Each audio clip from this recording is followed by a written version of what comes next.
Kesatuan rakyat, kesatuan jiwa, kerajaan perpaduan. Teruskan bersama di dalam channel ini untuk perkembangan-perkembangan isu semasa, isu politik, dan isu-isu hangat di Malaysia pada hari ini. Jangan lupa teruskan bersama di dalam channel ini. Tekan butang like, share, dan subscribe channel ini untuk perkembangan terkini politik di Malaysia.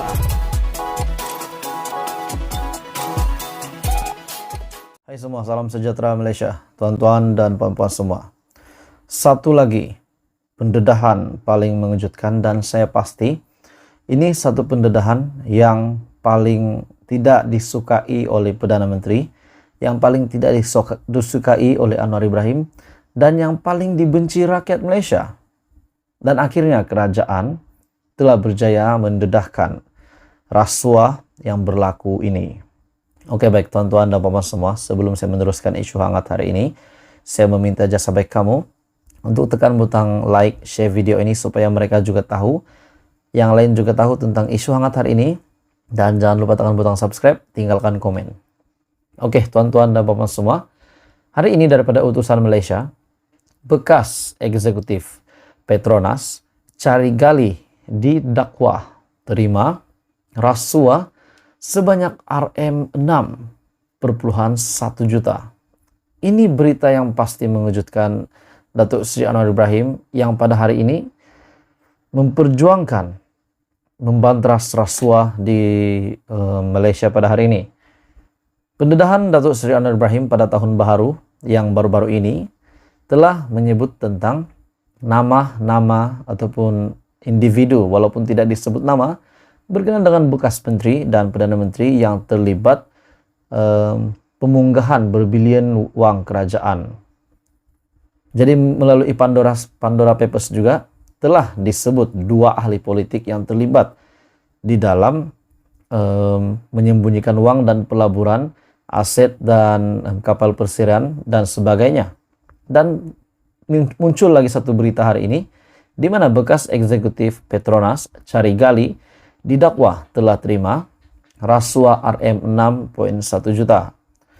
Bekas eksekutif Petronas Pembinaan Cari Gali Sdn Bhd ataupun PCSB mengaku tidak bersalah di dua mahkamah session atas 37 pertuduhan menerima rasuah yang melibatkan wang RM6,1 juta dan 6 pertuduhan pengubahan wang haram berjumlah hampir RM940.000. Jumlah ini bukan sedikit, tuan-tuan dan puan-puan semua.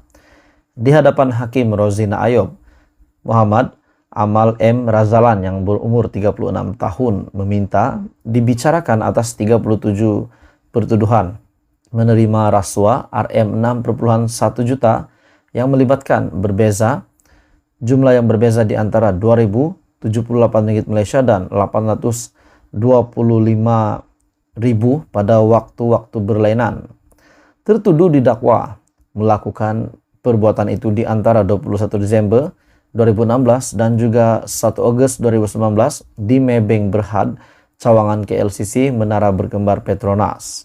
Menurut pertuduhan, Muhammad Amal didakwa telah menerima suapan daripada dua individu berbeza, pengarah syarikat dan juga pengurus proyek, melalui cek yang dimasukkan ke dalam akaun Mebeng Berhad milik sebuah syarikat lain.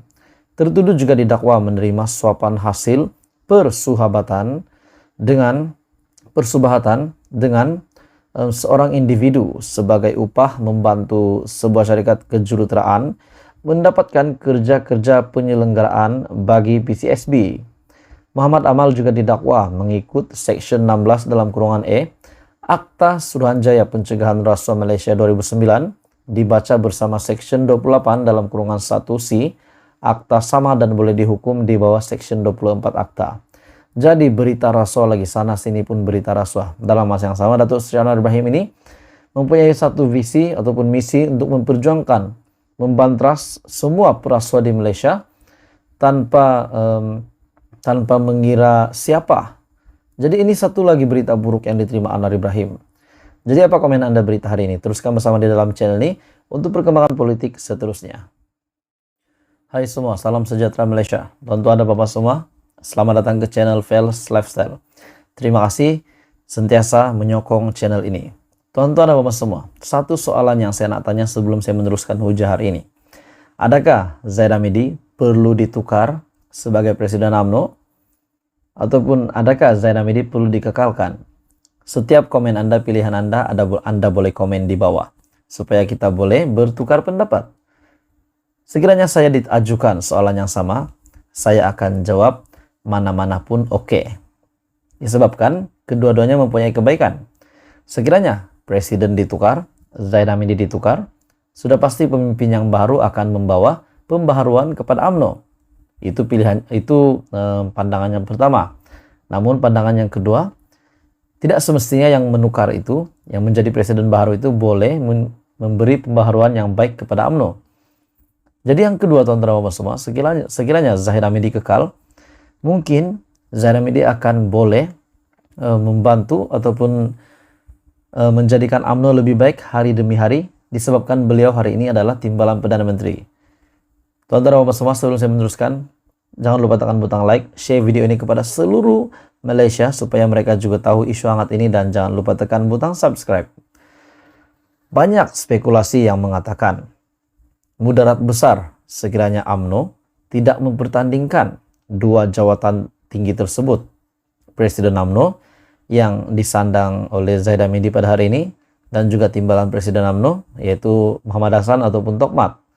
Ada yang kata jangan pertandingkan kedua jawatan ini, kekalkan, disebabkan sebelum ini berlaku perpecahan di dalam UMNO selepas jawatan ini dipertandingkan. 70 tahun yang lalu, sejarah 70 tahun yang lalu di dalam UMNO berlaku perpecahan setelah pemimpin yang kala itu telah membawa kem beliau untuk keluar daripada UMNO, dan akhirnya perpecahan berlaku. Jadi tuan-tuan dan bapak semua, apa komen Anda? Adakah mudarat besar akan berlaku kepada UMNO sekiranya Zaid Hamidi dikekalkan? Menurut satu penganalisis, mudarat besar menanti UMNO jika menyekat pertandingan dua jawatan utama tersebut. UMNO dikatakan berisiko untuk berdepan mudarat yang lebih besar jika menyekat demokrasi dalam parti itu dengan menghalang dua jawatan tertinggi parti daripada dipertandingkan dalam pemilihan akan datang.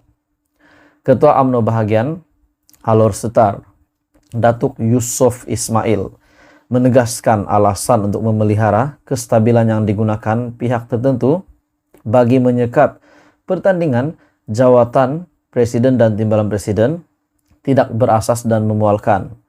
Katanya alasan yang sama turut digunakan ketika menangguhkan pemilihan parti menjelang PRU ke-15. Namun ia jelas tidak memberi kesan kepada kekuatan UMNO apabila parti itu mencatat kekalahan terburuk dalam sejarah UMNO.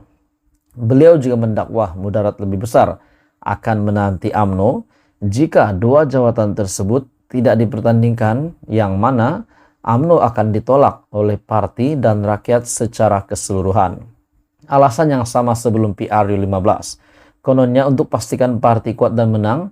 Menang apanya? Ya, memang kita tahu UMNO memang kalah. Tetapi menurut Raja Petra Kamarudin sebelum ini juga yang menyatakan bahwa UMNO sengaja nak kalah PRU 15. Gila ke apa?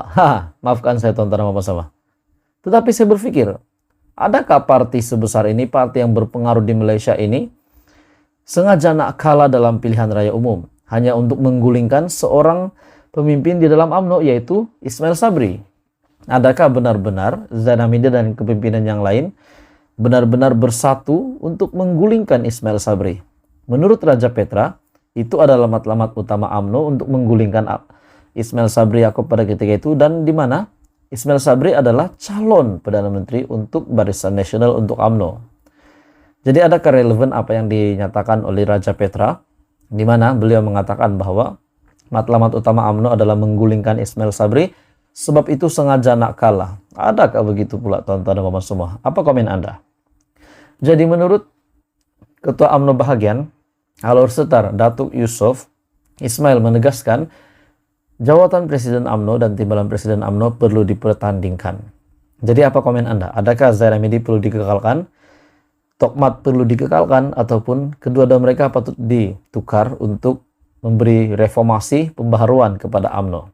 Teruskan bersama di dalam channel ini untuk perkembangan politik seterusnya.